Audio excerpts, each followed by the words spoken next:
The stars had never seen anything like it. Across the dark emptiness of space, 10,000 warships moved together like a metal storm. Ships from dozens of different worlds flew side by side. The Zephyrian vessels looked like giant silver spears. The Corvani ships had thick armor and heavy guns.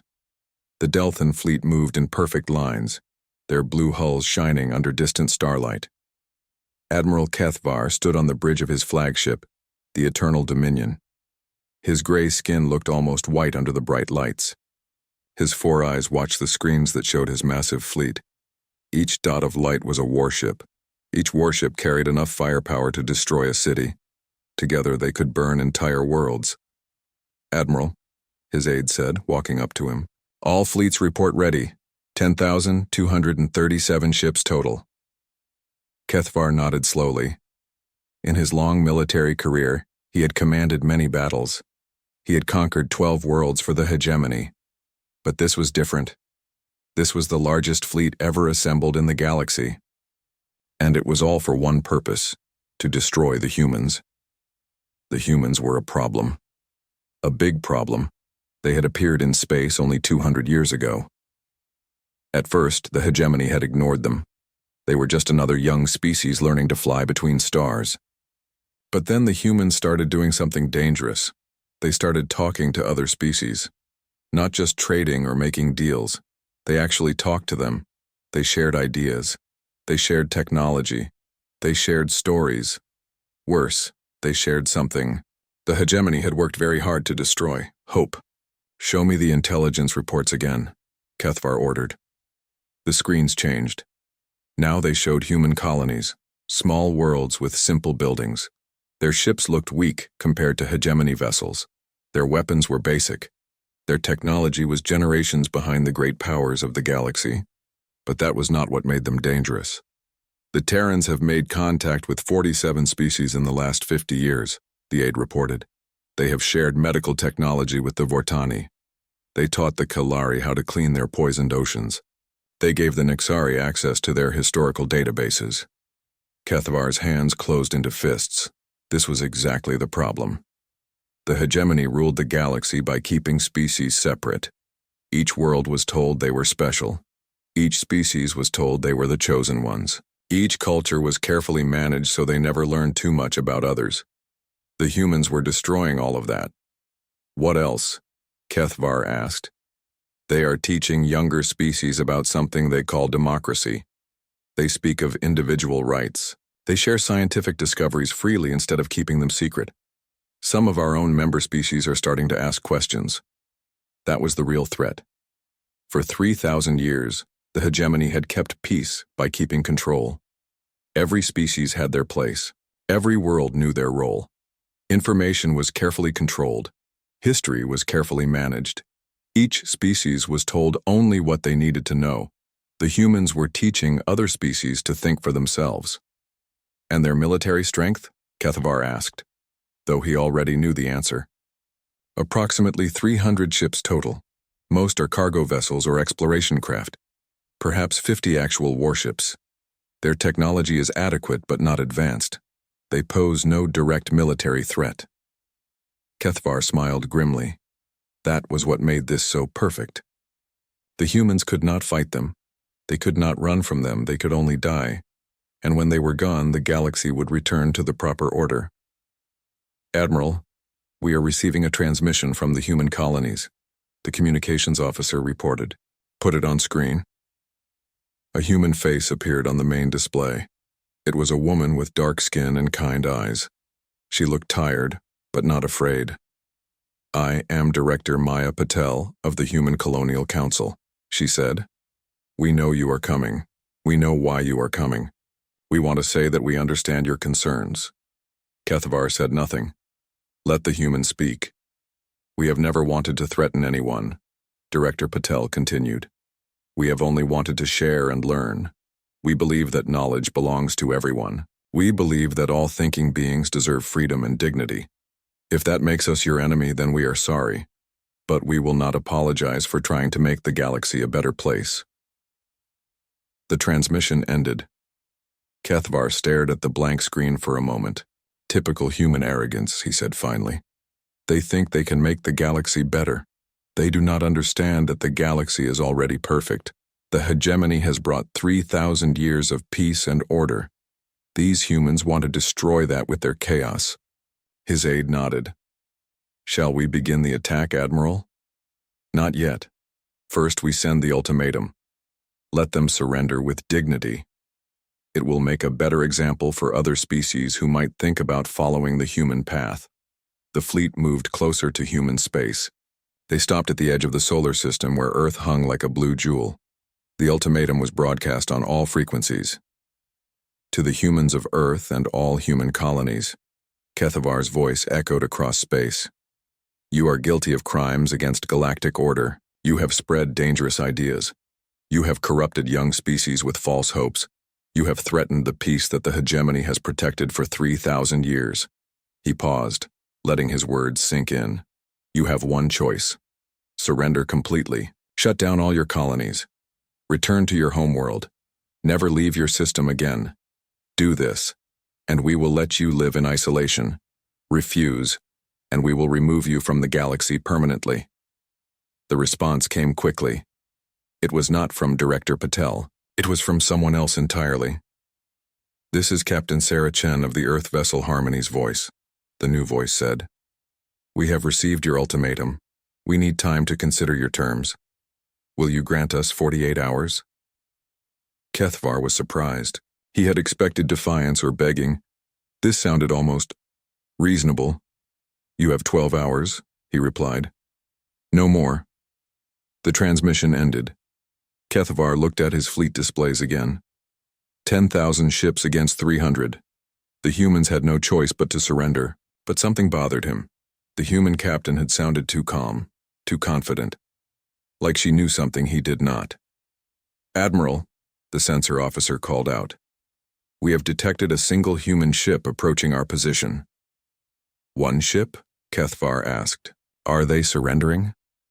Unknown, sir. The ship is broadcasting a simple message on repeat. It says, We wish to talk. Kethavar stared at the sensor display. One small human ship was flying directly toward his massive fleet. It was either the bravest thing he had ever seen, or the most foolish. What class of ship is it? He asked. Unknown configuration, Admiral. It does not match any human military vessel in our database. It appears to be civilian, a civilian ship, flying alone toward 10,000 warships. Kethavar had seen many strange things in his military career, but this was new. Admiral, his aide said quietly. Your orders? Kethavar watched the lone ship approach.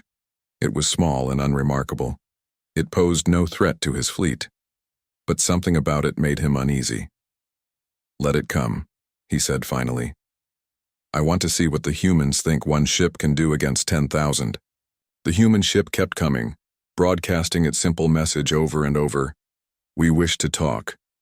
Kethavar did not know it yet, but that one small ship would change everything. Captain Sarah Chen stood on the bridge of the Harmony's voice and watched 10,000 enemy ships fill her screens. Each one could destroy her vessel with a single shot. Together they looked like a wall of metal and death stretched across the stars. But Sarah was not afraid. She had trained for this moment her entire life, though not in the way anyone might expect. Captain, her communications officer said, the hegemony fleet is demanding we stop and prepare to be boarded. Keep broadcasting our message, Sarah replied calmly. All frequencies, all languages. The Harmony's voice was not like other human ships. It had no heavy weapons. Its armor was light. It carried no marines or fighters. Instead, it was filled with something the galaxy had never seen before. The complete collected knowledge of human civilization. And not just human knowledge. The ship's massive computer banks held the histories, cultures, arts, and sciences of every species humanity had ever encountered, everything they had learned, everything they had been taught, everything they had discovered together. Sarah had been chosen for this mission because of her unique background. She was not just a ship captain. She was a xenoarchaeologist, a cultural specialist, and a diplomat. She spoke 17 alien languages fluently and could understand the basic concepts of 30 more. Most importantly, she believed in something that made her dangerous to the hegemony. She believed that all thinking beings deserved to know the truth about themselves. "Captain," the censor officer reported, "the hegemony flagship is hailing us directly." "Put them through." Admiral Kethvar's face appeared on the main screen. His 4 eyes stared at Sarah with a mixture of anger and confusion. "Human captain," he said, "you will stop your ship immediately. You will surrender to be taken prisoner. Your vessel will be destroyed as an example to others." Sarah looked at him calmly. "Admiral Kethvar of the Eternal Dominion, graduate of the Zephyrian War, college, veteran of the Corvani Compliance War and the Delthan Integration Campaign. You have served the hegemony for 47 years. Kethvar's eyes narrowed. "How do you know this?" "We know many things, Admiral. We know you joined the military after your home city was destroyed in a mining accident. We know you have 2 children you have not seen in 12 years. We know you believe you are protecting the galaxy from chaos." The Zephyrian Admiral was silent for a moment. "None of that matters. You will surrender now or be destroyed." "I have a different proposal," Sarah said. "Give me 1 hour. Let me tell you a story. If you still want to destroy us after that, we will not resist." "A story?" Kethvar looked like she had suggested something insane. "The story of your people, Admiral. The real story. The one the hegemony never told you." Around the massive fleet, other ship captains were listening to the conversation. This was not how first contact usually went. The humans were supposed to be begging or threatening or running. Instead, this strange captain was offering to tell stories. Kethvar should have ordered her ship destroyed immediately. But something made him pause. Maybe it was curiosity. Maybe it was the way she had known things about his life that were not in any official record. Or maybe it was something in her voice that reminded him of his daughter. "You have 15 minutes, he said finally.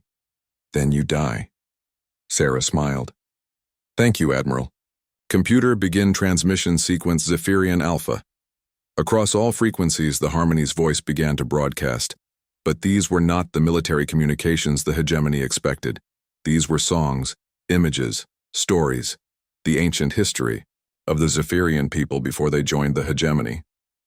On screens throughout the fleet, alien crews began to see things they had never seen before. Zephyrian art from before the Great Integration, Corvani poetry that had been banned for centuries, Delthan scientific discoveries that had been classified as state secrets. "What is this?" Kethvar demanded. "This is your heritage, Admiral. This is what your people created before the hegemony told them to forget who they were." The transmission showed ancient Zephyrian cities, beautiful spires that reached toward the sky, gardens that covered entire continents, art and music and literature that had been lost for 1,000 years. Sarah continued speaking as the images flowed. "Your people were artists, Admiral. They were philosophers. They believed that beauty was the highest calling of any civilization. They spent centuries creating wonders that made the galaxy more beautiful." That is not possible," Kethvar said, but his voice was uncertain. "The hegemony told you that your people were always warriors, that your purpose was to serve and fight and conquer. But that was never true. Your people only became warriors after the hegemony needed soldiers." On other ships throughout the fleet, similar conversations were starting. Corvani officers were seeing the lost poems of their homeworld. Delthan scientists were watching recordings of experiments their ancestors had conducted. Nexari navigators were learning about the star songs their people had sung before the hegemony banned their traditional music. "Stop this transmission immediately," Kethvar ordered. "I cannot do that, Admiral. This knowledge belongs to all of us. Your people have the right to know who they really are." Sarah turned to her crew. "Begin Phase 2. Broadcast the historical archives." Now the transmissions became more specific. The Harmony's voice began sending detailed historical records. Not the official hegemony versions that had been taught in schools. The real records. The ones that showed how each species had actually joined the hegemony. The record showed that most species had not joined willingly. They had been conquered. Their cultures had been systematically destroyed. Their histories had been rewritten. Their children had been taught to forget their own heritage. On the Corvani ship Iron Thunder, Captain Veltar watched in shock as she learned the true story of her planet's integration. The hegemony had not liberated her people from primitive chaos. They had destroyed a peaceful confederation of city-states that had lived in harmony for 2,000 years. On the Delthan vessel Precise Logic, Commander Orthman saw recordings of his people's great libraries being burned. The hegemony had claimed the Delthans were destroying dangerous knowledge. In reality, they had been preserving scientific discoveries that might have advanced the entire galaxy. "Admiral," Keithavar's aide said quietly, "several ships are requesting permission to examine these transmissions more closely." "Denied," Keithavar snapped. "Order all ships to ignore the human broadcasts." But it was too late. The knowledge was already spreading. Ship crews were recording the transmissions. They were discussing what they had learned. They were beginning to ask questions. Questions the hegemony had spent 3,000 years preventing.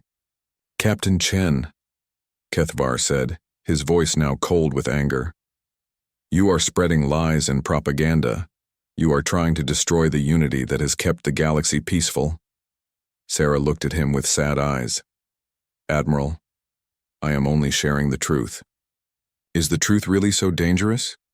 "The truth is what the hegemony says it is. The truth is order and stability and peace.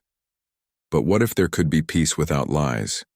What if there could be order without oppression? What if every species could be proud of who they really are?"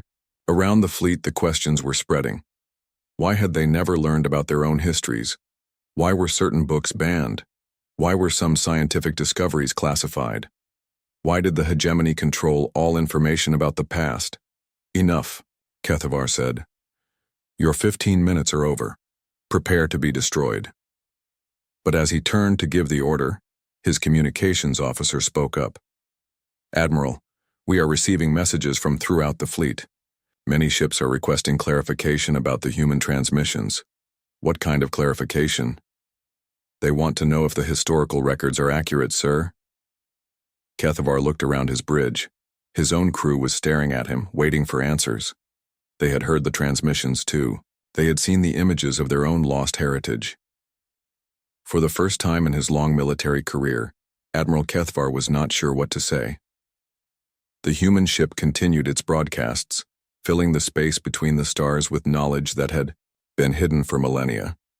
And across the great hegemony fleet, 10,000 ships full of soldiers began to remember who they really were.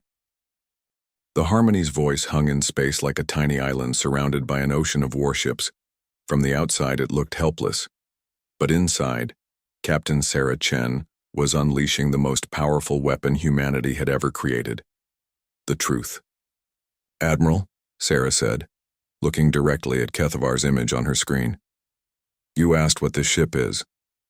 You want to know what kind of weapon we brought to fight your fleet." Keithavar leaned forward in his command chair. His 4 eyes watched her carefully. Around him, his bridge crew had gone silent. They were listening to every word. "This ship carries no plasma cannons," Sarah continued. "No quantum torpedoes. No shield penetrators or planet crackers. Do you know what it does carry, Admiral?" "Tell me," Keithavar said, though he was beginning to suspect the answer would not be what he expected. "Stories," Sarah said simply. "Every story your people ever told, every song they ever sang, every piece of art they ever created, every scientific discovery they ever made, every dream they ever had." She gestured to her crew, and new transmissions began flowing from the Harmony's voice. These were not military communications or political messages. These were the voices of ordinary people from 1,000 different worlds, speaking in 100 different languages. "Computer, begin the heritage protocol," Sarah ordered. Across the hegemony fleet, the screens filled with something unprecedented.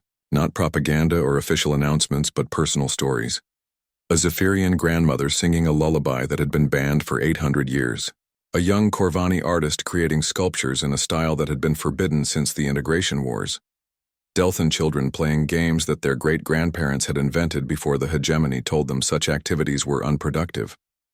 On the bridge of the Iron Thunder, Captain Veltar of the Corvani fleet stared at her screen in shock. The elderly woman singing looked exactly like her own grandmother. The song was one she remembered from childhood, before she had been sent to hegemony schools and taught to forget such primitive traditions. "How is this possible?" she whispered. Her communications officer, a young Corvani named Tekmar, turned to her with tears in his eyes. "Captain, that song, my mother used to sing it to me, but she told me never to sing it where others could. Here." Similar scenes were playing out across hundreds of ships. The Harmony's voice was not just broadcasting random cultural artifacts, it was sharing the specific heritage of each species, the pieces of their identity that the hegemony had tried hardest to erase. "You see, Admiral," Sarah continued, her voice reaching every ship in the fleet. "Humans have spent the last 200 years doing something very simple. We listened. When we met other species, we did not try to conquer them or control them. We asked them to tell us about themselves." The transmissions shifted to show human explorers sitting with alien elders, carefully recording stories and songs and traditions. Human scholars working alongside alien historians to preserve ancient texts. Human artists collaborating with alien creators to keep old forms of expression alive. Every species we met had the same problem, Sarah explained. They had lost pieces of themselves.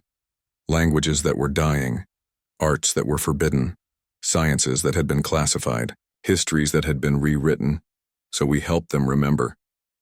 Admiral Kethavar felt something cold growing in his chest. "You are lying. The hegemony preserves culture. We protect the heritage of all member species." "Do you really believe that, Admiral?" Sarah asked gently. "When was the last time you heard a traditional Zephyrian song? When did you last see art created in the old style? When did you last read a poem written before the Great Integration?" Kethavar opened his mouth to answer, then stopped.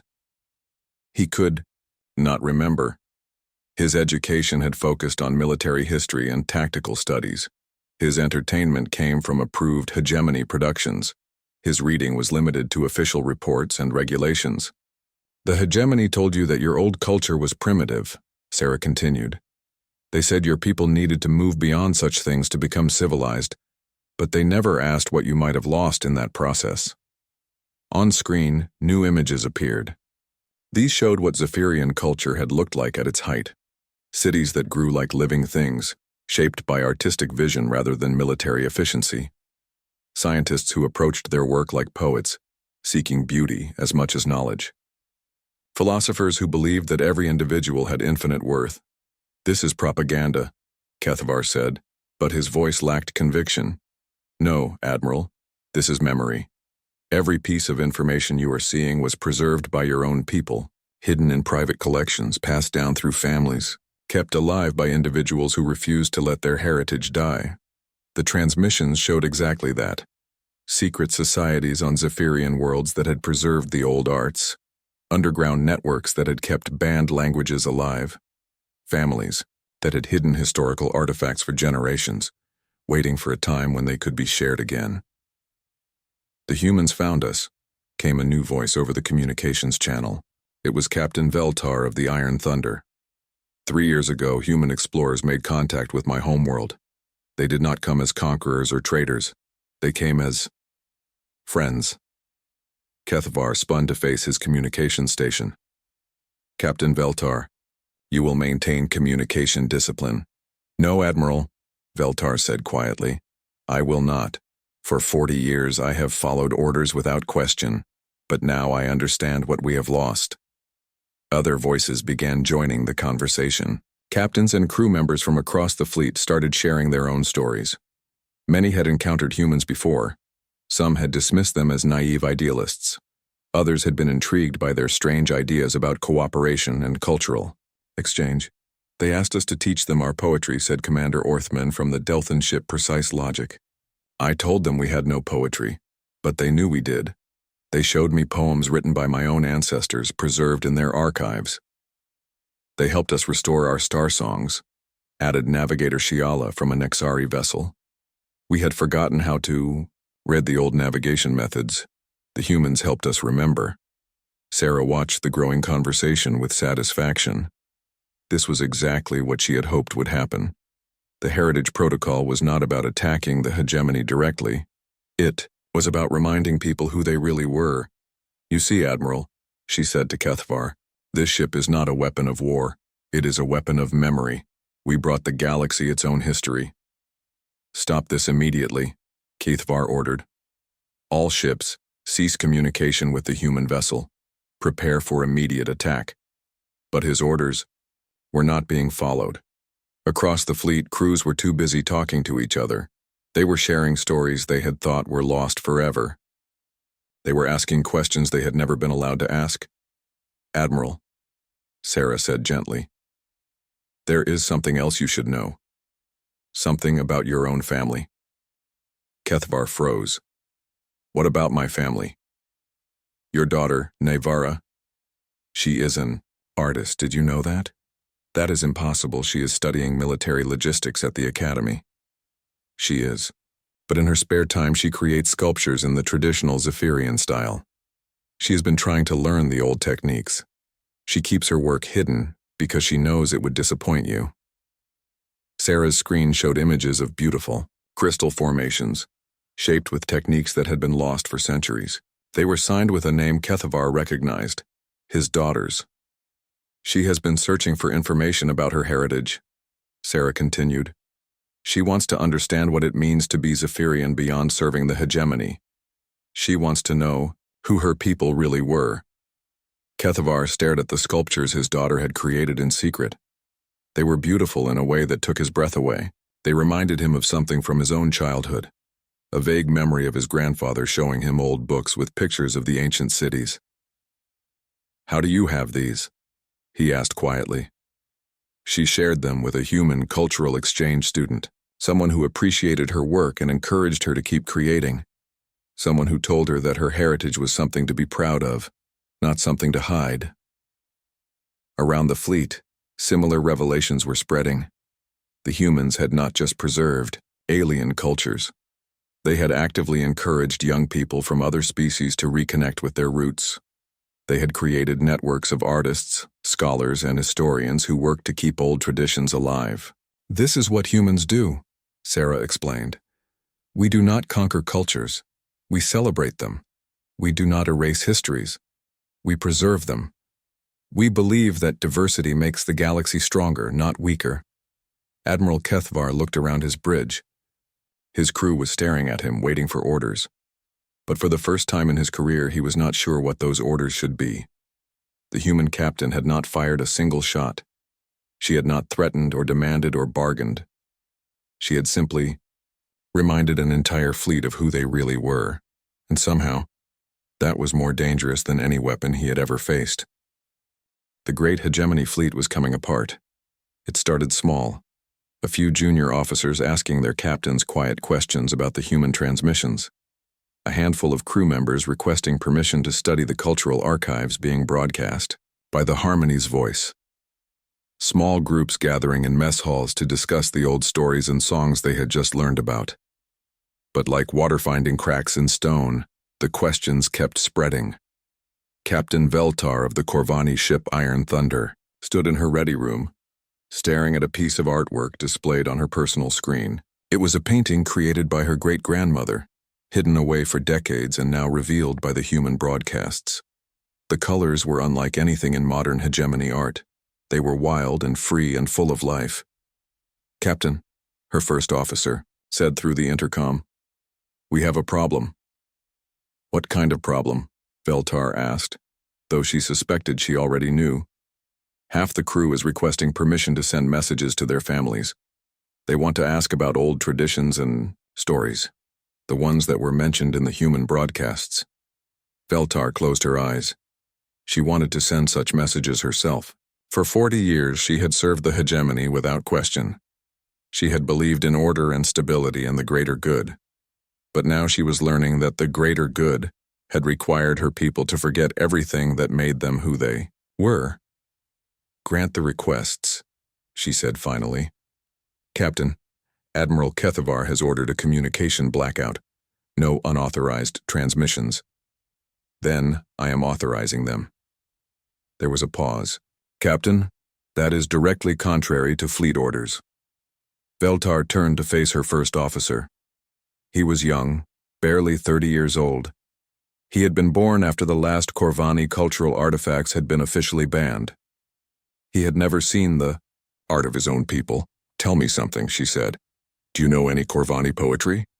The young officer looked confused. "Poetry, Captain? I do not understand the tactical relevance. Do you know any traditional Corvani songs, stories, games, anything that your ancestors created before the integration?" "No, Captain. Such things are not part of standard education." "Exactly."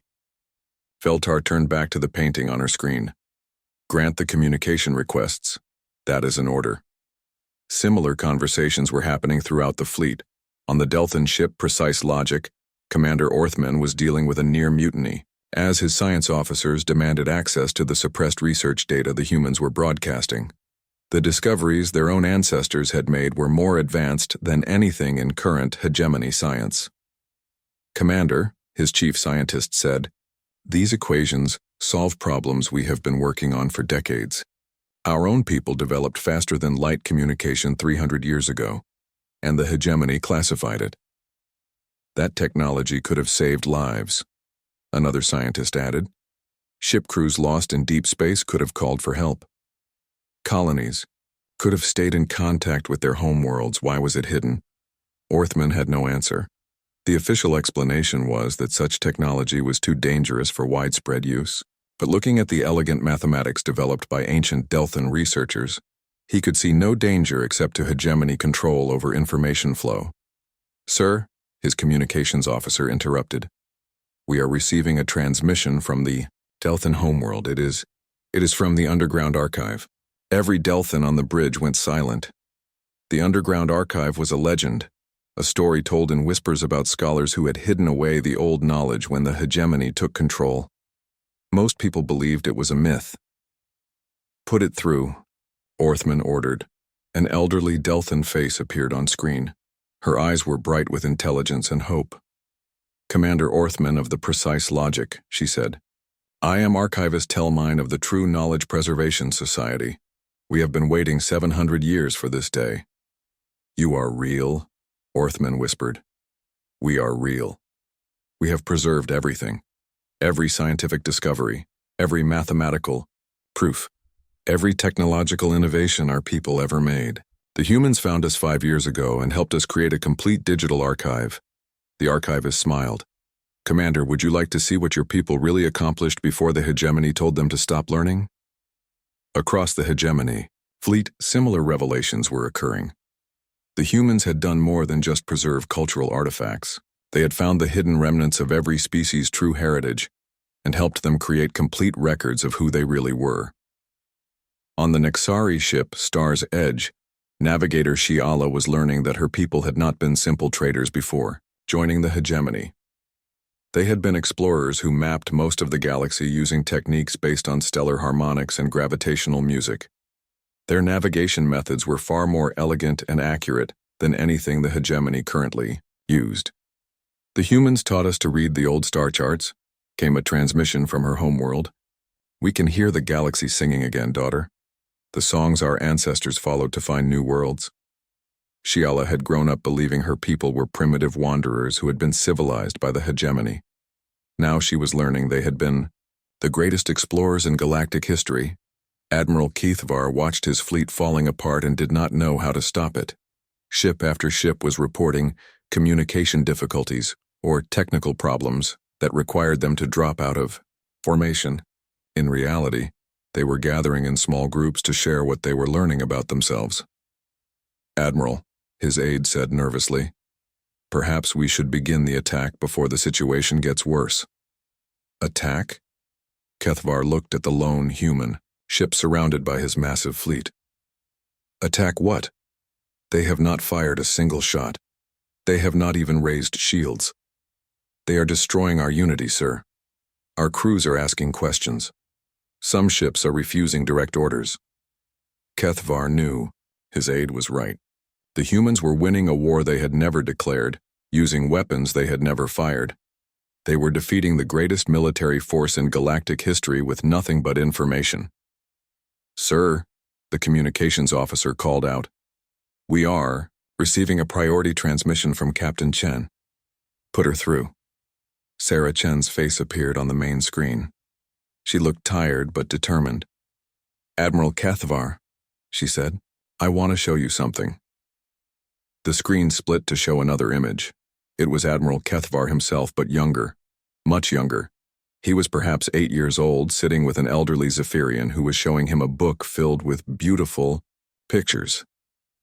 This is you with your grandfather, Sarah said gently.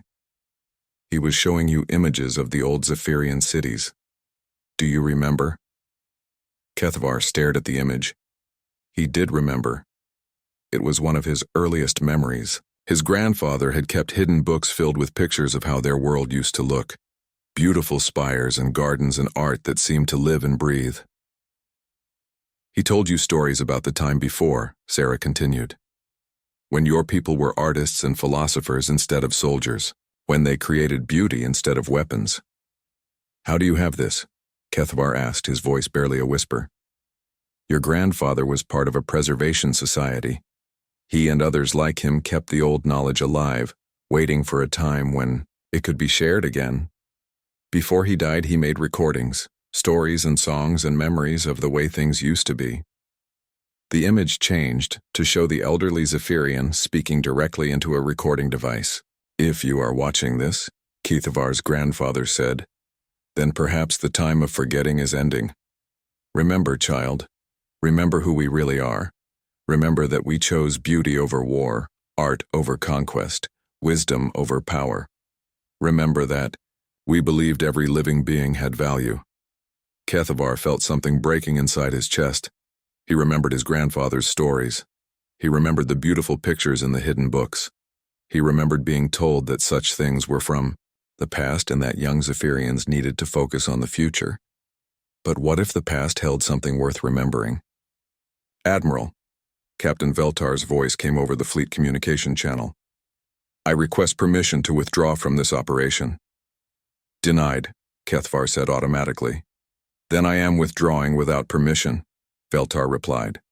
I will not be part of destroying the people who gave us back our heritage. Captain Veltar, you are in violation of direct orders. Yes, Admiral, I am, and so are 17 other ships that are withdrawing with me.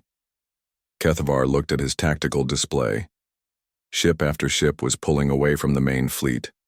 Some were leaving entirely. Others were forming new groups, gathering around the human vessel as if seeking protection. Admiral, Commander Orthman's voice joined the conversation. The Delthan contingent is also withdrawing. We cannot attack people who have given us back our science. Admiral, Navigator Shiala added. The Nexari fleet stands with the humans. They taught us to hear the star songs again. One by one, species that had served the hegemony for centuries were breaking away. Not in anger or rebellion, but in gratitude. The humans had given them something more valuable than military victory. They had given them back themselves. Kethvar watched his great fleet dissolve. 10,000 ships had come to destroy humanity. Now barely 1,000 remained under his direct command, and even those crews were looking to him with questions in their eyes. The humans had not conquered his fleet. They had liberated it. Admiral Kethvar stood alone on the bridge of the Eternal Dominion. Around him, his officers worked quietly at their stations, but he could feel their eyes on him, waiting, wondering, questioning everything they had believed about their mission. Through the viewports, he could see the remains of what had once been the greatest military fleet in galactic history. Ships that had come to destroy humanity were now gathered in small groups, sharing cultural transmissions and ancient knowledge. Former enemies were learning each other's songs. Military vessels designed for war had become floating libraries and cultural centers. The war was over before it had truly begun, and the strangest part was that nobody had surrendered. Admiral, His communications officer said quietly. Captain Chen is requesting a private communication. Kethvar nodded. Put her through to my ready room. He walked to his private office, past walls covered with military honors and commendations from 3 decades of faithful service to the hegemony. They seemed meaningless now, empty symbols of a system he was beginning to understand he had never truly known. Sarah Chen's face appeared on his personal screen. She looked different now, not like an enemy commander, but like someone who genuinely cared about what happened next. Admiral, she said simply, how are you feeling?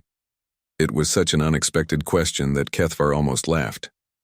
How am I feeling? I have just watched the most powerful military force in the galaxy dissolve because of stories and songs. How do you think I'm feeling? Confused, Sarah said with understanding. Lost, maybe a little angry, but also curious. You want to know what comes next? Kethvar sat down heavily in his chair. What does come next, Captain Chen? Your people have destroyed everything I believed in. What am I supposed to do now? The same thing your people have always done, Sarah replied. Create beauty, seek truth, help others. The only difference is that now you can do it openly. But the hegemony will adapt or fade away, Sarah said matter-of-factly. Admiral, the hegemony's power was based on control of information and suppression of cultural identity. We just gave that information back to its rightful owners. The system cannot survive when people remember who they really are. Kethvar looked out through his office viewport at the strange scene outside. Ships from different species were flying in formation together, but not in military formation. They were flying in patterns that meant something to their cultures. The Nexari ships were following old Star Song navigation routes. The Corvani vessels were arranged in artistic formations that created beautiful patterns against the star field. What about order? He asked. What about stability? Without the hegemony, the galaxy will fall into chaos. Sarah shook her head. Admiral, look outside your window. Do you see chaos? Or do you see different species choosing to work together because they want to, not because they are forced to? Kethvar had to admit she was right. The fleet was not falling apart into violence or confusion. Instead, it was reorganizing itself into something new, something voluntary, something based on mutual respect rather than forced compliance. I have spent my entire life serving the hegemony, he said. What purpose do I have if that is gone? The same purpose your grandfather had when he preserved those books for you, Sarah replied. The same purpose every person has who chooses to help others rather than control them. On his screen, Sarah paused the conversation and brought up a new image. It showed the bridge of Kethvar's own ship, but not as it was now. It showed how it could be. The military displays were replaced with cultural archives. The weapons controls had become communication stations for coordinating peaceful exploration. The command center of a warship had become the heart of a diplomatic vessel. Your ship could be a flagship for a new kind of fleet, Sarah explained. Not one that conquers, but one that explores. Not one that destroys cultures, but one that helps preserve them. The galaxy is vast, Admiral. There are thousands of species we have never met. They will need guides who understand both the old ways and the new possibilities. Kethvar stared at the image. It was not what he had trained, for it was not what he had spent his career working toward, but somehow it felt right in a way that military conquest never had. Admiral, his aide's voice came through the intercom. We are receiving transmissions from across the fleet. The remaining ships are requesting new orders. Kethvar looked at Sarah on his screen. What should I tell them? Tell them the truth, she said. Tell them that the war is over. Tell them that nobody lost because nobody needed to fight. Tell them that they are free to choose what comes next. Kethvar activated the fleet-wide communication channel. His image appeared on every remaining ship in what had once been the hegemony armada. Officers and crew of the hegemony fleet. He began. I am officially ending this military operation. There will be no attack on the human colonies. There will be no enforcement of hegemony authority. He paused, looking around his bridge at the faces of his crew. They were listening intently, but they did not look surprised. They had been expecting this. Instead, he continued, I am offering each of you a choice. You may return to your home worlds with full honors and complete records of your people's true heritage. You may join the Human Cultural Preservation Project and help other species rediscover their lost histories. Or, you may help us create something new. A voluntary alliance of species working together to explore the galaxy and protect the diversity of life within it. The response was immediate. Ship after ship reported their decision to join the new alliance. Not out of fear or duty, but out of hope for what they could build together. Captain Veltar was among the first to respond. Admiral, the Corvani contingent requests permission to establish a new mission, helping isolated colonies reconnect with their cultural roots. Commander Orthman followed quickly. The Delthan science vessels volunteer to share our restored research archives with any species that needs them. Navigator Shiala's voice joined the conversation. The Nexari fleet offers to guide exploration missions using both old and new navigation techniques. One by one, the ships that had come to destroy humanity instead became the foundation of something unprecedented in galactic history. A truly voluntary confederation of species, united by shared values rather than imposed authority. Captain Chen, Kethvar said, turning back to his private communication. What will your people do now? Sarah smiled. The same thing we have always done. We will listen, we will learn. We will help others remember who they are and discover who they can become. And the hegemony? We'll probably try to maintain control over the core worlds for a while. But information spreads, Admiral. Every ship that returns home will carry knowledge of what their people really were. Every family will start asking questions about their heritage. Every young person will want to learn about their ancestors. Sarah paused, looking thoughtful. Change rarely happens all at once, but once it starts, it is very difficult to stop. Over the following hours, the transformation continued. The great military fleet became a cultural renaissance. Ships designed for destruction became vessels of preservation and exploration. Soldiers became teachers, diplomats, and historians. The Harmony's voice remained at the center of it all, continuing to broadcast the collected heritage of hundreds of species. But now, it was not alone. Ship after ship joined the transmission network, sharing their own rediscovered cultures and adding to the growing archive of galactic knowledge. Admiral Kethvar stood on his bridge and watched the new fleet form around him. It was smaller than the force he had commanded that morning, but it was stronger in ways that mattered more than raw military power. It was united by choice rather than fear. It was motivated by hope rather than duty. Admiral, his communications officer reported. We are receiving a transmission from Earth. President Martinez wishes to speak with you. Put her through. A human woman appeared on his screen. She was middle-aged with kind eyes and a warm smile. Admiral Kethvar, she said, I wanted to personally thank you for choosing peace. Your decision today has changed the course of galactic history. I am not sure I chose anything, Kethvar replied honestly. Your people simply showed us who we really were. After that, there was only one possible choice. President Martinez nodded. That is the most powerful weapon humanity has ever developed, Admiral. Not the ability to destroy, but the ability to help others remember their own strength. What happens now? Kethvar asked. Now we build something new together. A galaxy where every species can be proud of who they are. Where knowledge belongs to everyone. Where diversity is celebrated rather than suppressed. As the transmission ended, Kethvar looked out at the stars. Somewhere out there were thousands of species that had never been contacted. Civilizations that were developing their own cultures and technologies. Young races that would soon venture out into space and encounter the galactic community. They would not meet conquerors or overlords. They would meet teachers and friends. They would be welcomed into a community that celebrated their uniqueness rather than demanding their conformity. The war that was supposed to destroy humanity had instead given birth to something unprecedented, a truly free galaxy.